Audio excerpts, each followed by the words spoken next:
Cross നിൽക്കുന്നുണ്ട്. Hello guys, welcome back to my channel. And ഇന്ന് നമുക്ക് 2 സ്ഥലത്ത് പോകുന്നുണ്ട്. ഒന്ന് എൻ്റെ വീട്ടിലേക്കും, അതായത് എൻ്റെ ഉമ്മൻ്റെ വീട്ടിലേക്കും, പ്ലസ് എൻ്റെ ഉമ്മൻ്റെ വീട്ടിലേക്കും. ഓക്കെ, ഇപ്പം സമയം ഏകദേശം 6 മണി, വൈകുന്നേരം 6 മണി കേട്ടോ, രാവിലെ അല്ല. നമ്മൾ വൈകുന്നേരത്തെ ചായ എൻ്റെ വീട്ടിൽ നിന്നും, അതേപോലെ രാത്രിത്തെ ഫുഡ് എൻ്റെ ഉമ്മൻ്റെ വീട്ടിൽ നിന്നും കഴിക്കാമെന്ന് വിചാരിച്ച് പോവുകയാണേ. അല്ല കേട്ടോ, നമുക്ക് ചെറിയൊരു രീതിയിലൊരു സൽക്കാരാണ്. ആൻഡ് പോകുന്ന വഴി നമുക്ക് ജസ്റ്റ് ഒന്ന് പണി കിട്ടുന്നൊരു സംശയമുണ്ട്.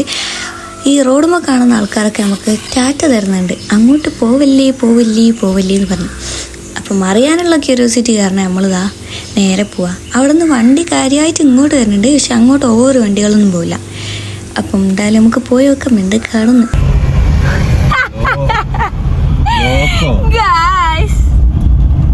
നോക്കൂ, ഒരുപാട് ലോറികൾ നിരനിരയായി നിൽക്കുന്നു. നിങ്ങളിത് കാണുക.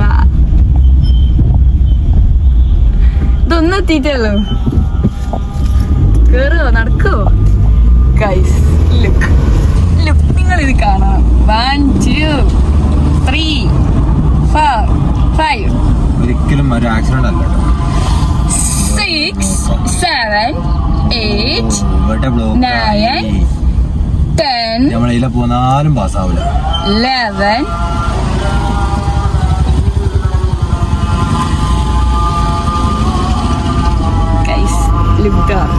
അവിടെ ഒരു വണ്ടി ഇതാ നമ്മളതിലെ പോന്നാലും പാസ്സാവൂല.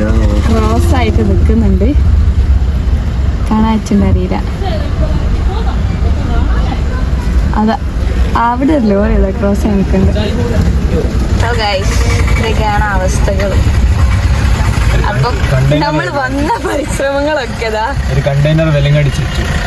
അതെ, ക്രോസിന് 1 മണിക്കൂറായാലേ ഈ വണ്ടികളൊക്കെ ഇവിടെ നിൽക്കണേ.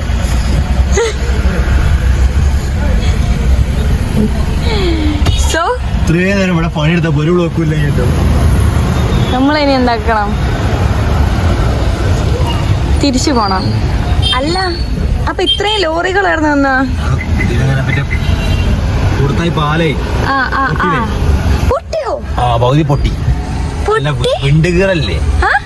അല്ല, അതൊന്നും വന്നില്ലേ? അല്ല, അത് കാരണം അതിലങ്ങനെ ഹെവി വെഹിക്കിൾ കടത്തി വിടൂല. അപ്പൊ ഈലായി റോഡ്. സോ ഗൈസ്, ഇതാണ് എന്തായാലും അവസ്ഥകള്. നമ്മളിതാ തിരിച്ചു പോവുകയാണ്. തിരിച്ചു പോയി എങ്ങനെയായാലും വീട്ടിലെത്താനുള്ള ഒരു ചെറിയൊരു പ്ലാൻ ഉണ്ട്. എത്തിയേ പറ്റൂ. എത്തൂലേ മോനെ? ഒരേക്കല്ലേ എന്റെ ഒരേക്കല്ലേ എന്തോരോ ഉണ്ടല്ലോ. എങ്ങനെയാലും നമ്മൾ പ്ലാൻ മാറ്റി നമ്മൾ നേരെ പുരേക്ക് പോവാണ്. എന്നിട്ടാ എന്തെന്നെടുക്ക വണ്ടി എടുത്ത് കണ്ടിച്ചേ കാറ് മാറ്റി വണ്ടി തന്നെ തിരിച്ചു പോകാൻ തീരുമാനിച്ചു. കാരണം നമുക്ക് പൊട്ടം മുക്കടിക്കും പോലെ കുറേ ചുറ്റി വളയാണ്ട്. സോ നേരെ പരീക്ക് പോവാം. ഇവിടെ ഒരാൾ ഉറങ്ങിയതാ, സെറ്റായി കിടക്കുന്നുണ്ട്. അപ്പോൾ ഫോൺ പിടിക്കുന്നേ കൊണ്ട് വരെ പിടിക്കാനാവില്ല. ഒപ്പം ഗോയിസ് പോവല്ലേ? മുക്കടിച്ചില്ലേ? മുക്കടിച്ച്. സോ ഗൈസ്, ബാക്കിയുള്ളത് നമുക്ക് അവിടെ വെച്ച് കാണാം. നമ്മൾ വണ്ടിമ്മൽ നേരത്തെ വന്ന അതേ സ്ഥലത്ത് എത്തിയിട്ടുണ്ട്. നിങ്ങൾ എന്നെ കാണുന്നുള്ളതെന്ന് എനിക്കറിയാം. ഇപ്പതാ കൂടി ഫുള്ള് വണ്ടികൾ പോവാണ്. ഏകദേശം ബ്ലോക്ക് അവസാനിച്ചു നമ്മൾ വണ്ടി എടുത്ത് വന്നപ്പോഴത്തേനും. But there are so many people are watching. ഇതാ നോക്കൂ, അന്നകൊട്ടും നോക്കൂ, കുറേ പേര് ഇവിടെ വാച്ച് ചെയ്യുന്നുണ്ട്. ഇന്നകൊട്ടും നോക്കൂ, there are so many people. Wow, are watching. അപ്പം ഇതൊക്കെയാണ് നമ്മുടെ ബ്ലോക്കുകൾ. അതെ, അങ്ങനെ ഏകദേശം വണ്ടിയൊക്കെ പോയി കണ്ട് നമ്മൾ ഇതിപ്പോ വണ്ടിമ്മൽ പോയോണ്ട് കാണാൻ നമ്മൾ നേരെ വീട്ടിലേക്ക് പോവാണ്. ഇത് കണ്ടെയ്നർ ഇതാ. ഓ, നമ്മൾ അവിടെ ഉപേക്ഷിച്ച കണ്ടെയ്നർ ഇതാ ഇവിടെ ബ്ലോക്ക് ഉണ്ടാക്കി. ബ്ലോക്ക് നമ്മളെ വിട്ട് പോകില്ലാന്ന് തീരുമാനം.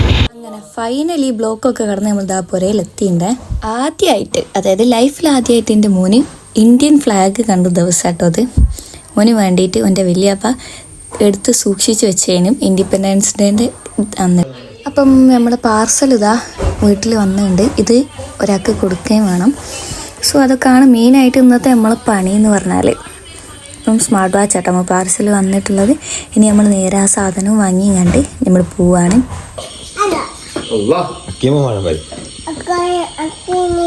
അങ്ങനെ അവിടുന്ന് ചായയൊക്കെ കുടിച്ച് പൊരക്കാരോട് യാത്ര പറഞ്ഞ് നമ്മൾ നേരെ ഈ പാർസൽ കൊണ്ടു കൊടുത്തിട്ട് ഇനി വീട്ടിലേക്ക് പോകുന്നത് എൻ്റെ ഉമ്മൻ്റെ വീട്ടിലേക്കാണ്.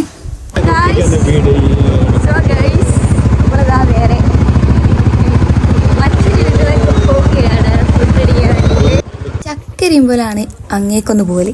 അപ്പം പിന്നെ എന്തെങ്കിലും ഒന്ന് കൈ പിടിക്കണ്ടേ. അങ്ങനെ നമ്മളിതാ അവിടെ ഉള്ള, അതായത് അങ്ങൻ്റെ നേരെ കുറച്ച് ഇപ്പുറത്ത് തന്നെയുള്ള ഒരു ഷോപ്പിൽ കയറി കുറച്ച് പഴം വാങ്ങി. കാരണം അവിടെ കഴിക്കാൻ മാത്രം ആരുമില്ല, പഴം മാത്രം മതിയാവും ഓൽക്ക്.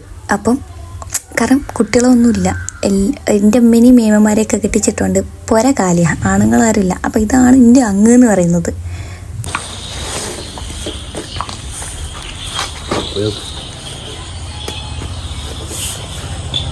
എടാ എത്തിയ റാസിയെ, എടാ അത് എടുക്കല്ല എടാ.